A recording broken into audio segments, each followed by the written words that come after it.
ఓం విఘ్నేశ్వరాయ నమః. శ్రీమద్భాగవతము 19వ అధ్యాయము. తరువాత కురుక్షేత్ర సంగ్రామం అయిపోయింది. ధృతరాష్ట్రుని పక్షమంతా ఓడిపోయింది. పాండవ పక్షం గెలిచింది. అప్పటికి కూడా భీష్ముడు అంపశయ్య మీదనే ఉన్నాడు. మహానుభావుడికి ఒకరోజు దాహార్తి కలిగింది. దాహం వేస్తుంది అన్నాడు. నీళ్లు పట్టుకొచ్చారు. అంపశయ్య మీద పడుకున్నవాడు లౌకికమైన జలాలు తాగడు. ఏ నీళ్లు ఇవ్వాలో అర్జునుడికి తెలుసు. అర్జున, మంచినీళ్ళివ్వు అన్నాడు. అప్పుడు అర్జునుడు పర్జనాస్త్రాన్ని ప్రయోగించాడు. భూమిలో నుంచి అమృతోదకం పైకి లేచి భీష్ముని నోటిలో పడింది. ఆ నీటిని తాగాడు. తాగి అంపశయ్య మీద పడి ఉన్నాడు. భీష్ముడు అంపశయ్య మీద పడి ఉండగా కృష్ణ భగవానుడు ఏకాదశి గడియలు దగ్గరికి వస్తున్నాయని ధర్మరాజుతో, భీష్ముడు అక్కడ అంపశయ్య మీద పడి ఉన్నాడు. నువ్వు బయలుదేరి వెళ్ళి ఆయన దర్శనం చేసుకుని ఆయన దగ్గర ధర్మాలు తెలుసుకో. అలాంటి మహానుభావుడు వెళ్ళిపోతే మరలా ధర్మం చెప్పేవాడు లేడు అని చెప్పాడు. అయితే భీష్ముడు చెప్పిన ధర్మాలు భారతంలో చెప్పారే కానీ భాగవతంలో చెప్పలేదు. ధర్మరాజాదులు భీష్ముని దగ్గరకు వెళ్ళి ఆయనకు నమస్కరించి ఆయన దగ్గర అన్నీ విన్నారు.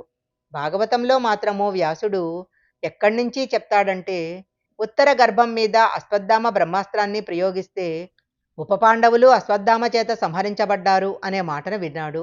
విని భీష్ముడు కాలమునందు ఇలా స్తుతి చేశాడు. 10 నెలలు పూర్తయిన తరువాత ఉత్తర గర్భం నుంచి పరీక్షిత్ మహారాజు ఉదయించాడు. అసలు యథార్థానికి అశ్వత్థామ బ్రహ్మాస్త్రాన్ని ప్రయోగించినప్పుడే పాండవ సంతతి అంతరించిపోయింది.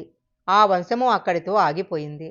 ఎందుకంటే బ్రహ్మాస్త్రానికి ఉండే గౌరవం అలాంటిది. కానీ ధర్మరాజంతటి వాడు తనకు వంశం లేదు అని బెంగ లేకుండా తనను తాను రక్షించుకోవటం చేతగాని వాణ్ణి గర్భాస్థమైన పిండాన్ని రక్షించాడు కృష్ణుడు.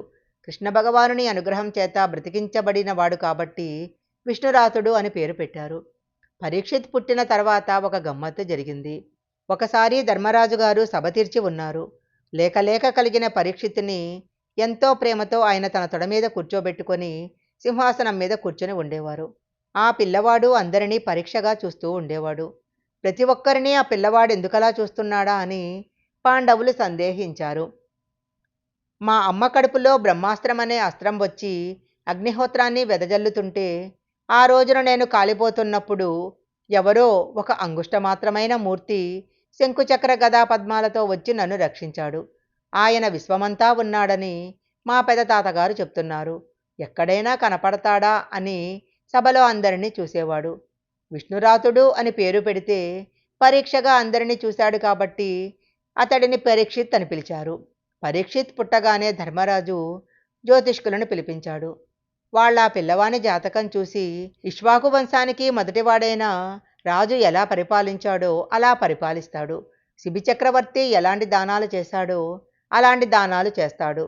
రామచంద్రమూర్తి గురువులను ఎలా గౌరవించాడో అలా గౌరవిస్తాడు. అర్జునుడు ఎలా బాణాలు వేశాడో అలా బాణాలు వేస్తాడు. ఈ పిల్లవాడు చిట్ట చివర శరీరం విడిచిపెట్టాల్సిన సమయం వచ్చినప్పుడు ఆవు పాలు పితికినంతసేపు తప్ప ఎక్కడా నిలబడని బ్రహ్మజ్ఞాని. ఈ పిల్లవాడి ఆర్తి చూసి కృష్ణ భగవానుని పాదాలయందు బుద్ధి రమిస్తూ ఉండగా శరీరాన్ని విడిచిపెట్టి మోక్షాన్ని పొందుతాడు. అలాంటి మహోత్కృష్టమైన వ్యక్తి మీ వంశంలో జన్మించాడు అని చెప్పారు. ధర్మరాజు గారు ఎంతో పొంగిపోయారు. అప్పుడు అనుకున్నాడు, నేను కురుక్షేత్ర యుద్ధం చేశాను. కొన్ని కోట్ల మందిని తెగటార్చాను. ఎందరో మరణించారు. ఈ పాపం నన్ను కాల్చకూడదు. పాపం పోగొట్టుకోవడం కోసం అశ్వమేధ యాగం చేయాలి. అశ్వమేధ యాగానికి కావలసిన సంభారాలు బంగారము ఎక్కడి నుంచి వస్తాయి అని భీమార్జునులను పిలిచి అడిగాడు. అప్పుడు భీమార్జునులు, దానిని గురించి మీరేం బెంగ పెట్టుకోవద్దు.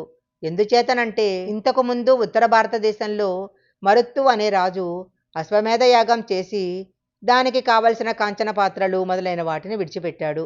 వాటిని తెచ్చుకోవడానికి రాజుకు పరిపాలనాధికారం ఉంది కాబట్టి ఆ ప్రాంతం మన పరిపాలిత ప్రాంత పరిధిలోకి వస్తుంది. ఆ సంపదను సంపారాలను మేం తీసుకొస్తాము. నువ్వు అశ్వమేధ యాగం చేయాల్సింది అన్నారు.